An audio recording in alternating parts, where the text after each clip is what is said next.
What's up, everybody? Welcome to Out of Left Field. I'm Abby Alonzo. If you've watched the show before, you're probably noticing I don't have a guest today. That's okay, because this episode is strictly to break down what the heck is going on in professional softball, specifically the AUSL. So the Athletes Unlimited Softball League is up and coming. They are booming. 2026 is going to be crazy. Kim Ng as the commissioner, who, if you don't know, was the GM for the Miami Marlins. She has stepped into the softball world and completely blown it up. I'm going to explain that in just a few minutes. But I figured, we'd take a break from an interview today because there's so much going on. I'm having a hard time keeping up. It's the best thing. But I feel like people need a little bit of a breakdown, recap, summary of what the AUSL is doing. So that's what we're going to do today. If you're into softball, if you're just getting into softball, if you've followed the sport for forever, make sure you hit that subscribe button. This is the platform where we grow the game. We give you the coverage. We give you the news updates. We give you the storylines and the interviews with all the players and coaches. This is your softball hub unfiltered. All right. We're going to roll right through this because it's kind of a lot. A lot has happened within the past couple weeks. Shout out to the AUSL because they are doing the damn thing. No questions. But lots and lots of big news. So most recently, they announced that they have their 2 new expansion teams. So this past season, there were 4 teams: Bandits, Talons, Volts, and... Girl, what? I covered the league and I'm blanking. Bandits, Talons, Volts, and the Blaze. Good Lord, don't come for me in the comments. They had 4. This was their inaugural season. Check out my other videos and interviews for more info on that. But they announced that they were expanding to 6 teams this next season. Yesterday, they announced who those teams were. And get ready, because yes, there is one expansion team called the Cascade. And the other one is the Oklahoma City Spark. If you're in the softball world, you know that team has already been established in another league, the Women's Professional Fast Pitch League, WPF. So they are now joining the AUSL. This is big for so many reasons. About to get into that. AUSL signed a deal with, and not even just the AUSL, AU Pro Sports, so their volleyball and basketball leagues as well, signed a deal with ESPN. That means that there are going to be so many games broadcasted on national television, huge for women's sports. We'll break that down. And then obviously with the 2 new teams, there's going to be an expansion draft because you need rosters, you need players on the teams. And that's a bit complicated. I will be honest with you, it took me a little bit of studying to understand how the heck that's going to work, but we're going to break it down. So again, if you're new here, hit the sub button. You won't regret it, I promise. And if you do, you can tell me. You will anyway. Okay, so the 2 new teams, Oklahoma City Spark is joining the league, and the expansion team is the Cascade. Mind you, cities will be announced later, I believe in January. There are no city-based teams this past year. They were testing the market. So they played in Chicago, they played in Round Rock, they played Seattle, all over the place to see, who has interest in a professional softball team. Hello. They're going to announce those cities later on, or I believe at the beginning of next year. We do know that Oklahoma City Spark will be in Oklahoma City. So there's one city for you. 6 teams. The reason Oklahoma City is such a big deal to have a professional team in is because Oklahoma City is essentially the capital of softball in the U.S. It's home of the USA Softball Hall of Fame. It is home of the Women's College World Series, which, mind you, they packed that stadium, 13,000 plus sold out seats per night during that series. And then Olympic softball. So it's not a random place, right?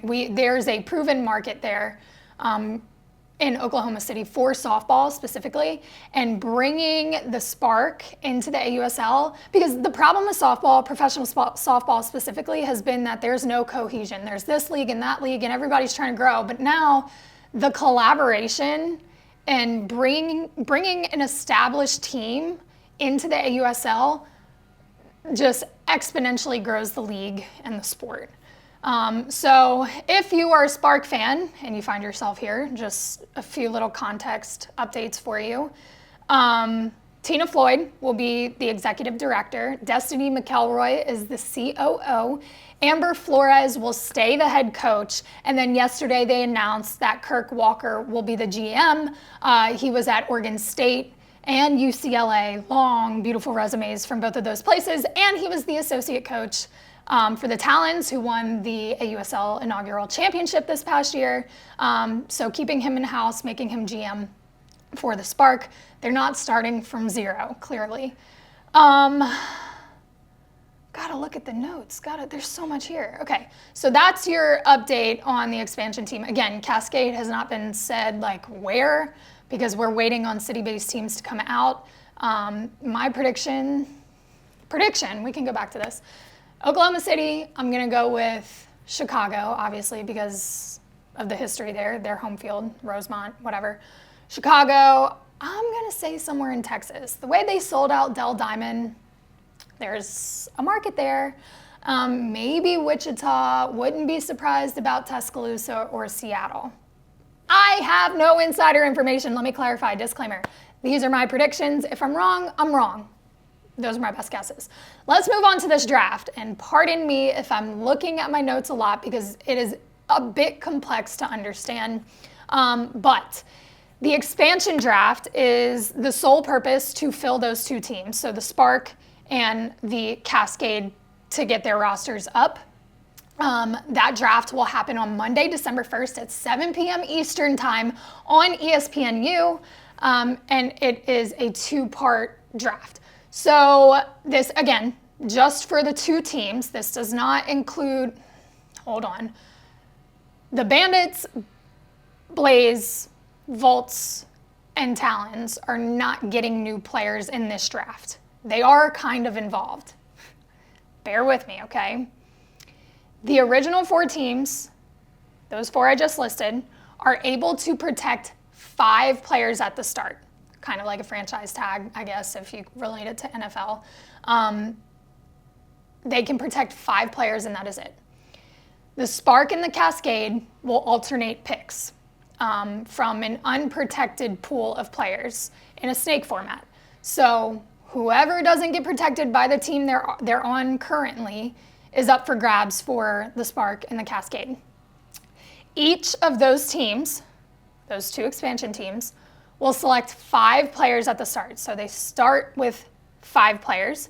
There is a cap in the first 10 picks, so a maximum of 3 players from any single original team. I'm talking slow so we can follow. Take notes. Just kidding. There can be up to 3 additional rounds, and before each extra round, original teams can add another protected player to their list. Okay, 5 rounds. First, Spark, Cascade, alternate picks from that unprotected player pool. After the 5 rounds, Volts,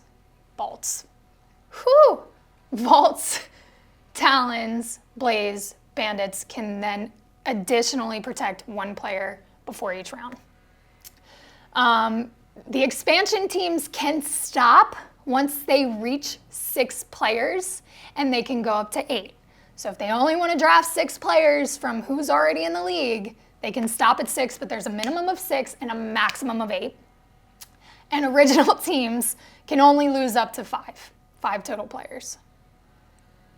This is confusing, but it's going to be confusing when you're expanding a league with a team that's already established and a completely new team. Just play around, right? We're going to have fun with this. So in plain English, the league is trying to help the 2 new teams be competitive without gutting the original 4.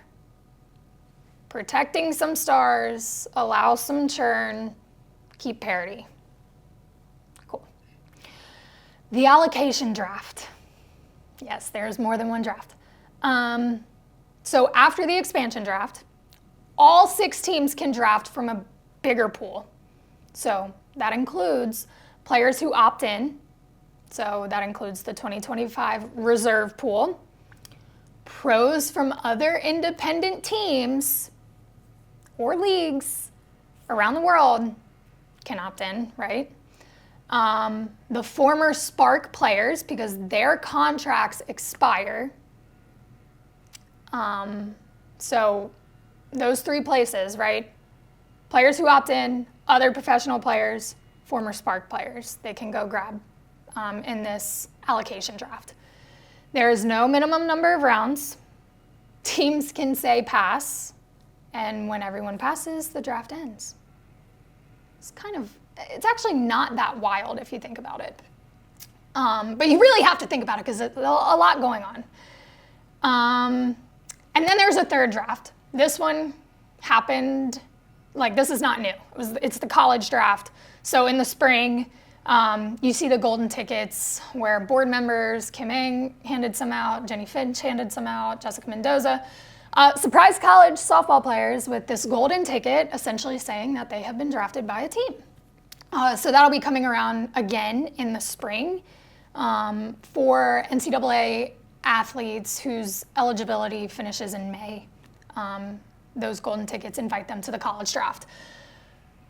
December 1st, 7 p.m., ESPNU is part one, the expansion draft, which is protected versus unprotected, and then the allocation draft, which is opt-ins, reserve pool, global pros. And then in the spring, we have the college draft. So you get 3 drafts with the AUSL. That's actually crazy. A lot to comprehend. I hope you followed. So the final rosters for opening day, which I believe is June 7th, will have 15 to 16 players between the expansion, allocation, and college drafts. Let's move on to this ESPN, ABC, AUSL, AU Pro Sports deal. This came out a few weeks ago. I covered it, but we're going to get into it a little bit more. The expansion lines up with a multi-year deal with ESPN. It's a 3-year deal. Kim Ng is a genius. They're doing it so right. If you're going to grow the game, this is the blueprint. Miss Girl said, I got it. Just follow my lead. She's doing it. So starting in 2026, ESPN will carry 50 exclusive AUSL games. 47 of those are regular season games. 3 of them are the actual championship series that will be on ABC. Yes, this is the first ever national television appearance for professional softball. Crazy. And this comes because this is not random. This is not just women's sports is a trend. We should invest. No. Go look at the numbers. Go look at the revenue. Go look at the sellouts. They proved themselves so much in the inaugural season that ESPN did not have a choice. There is a market for it. It was proven.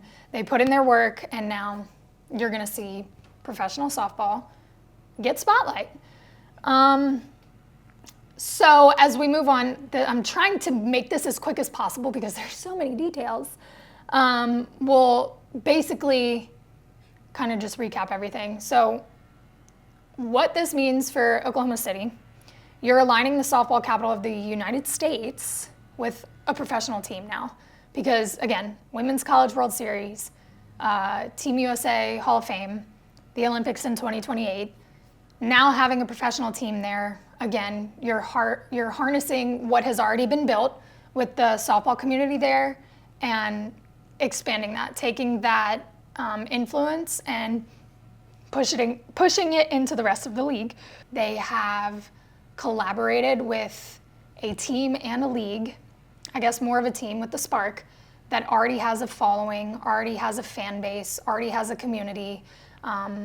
They've figured out what works and what doesn't, so bringing them in expands the league immediately, literally and metaphorically.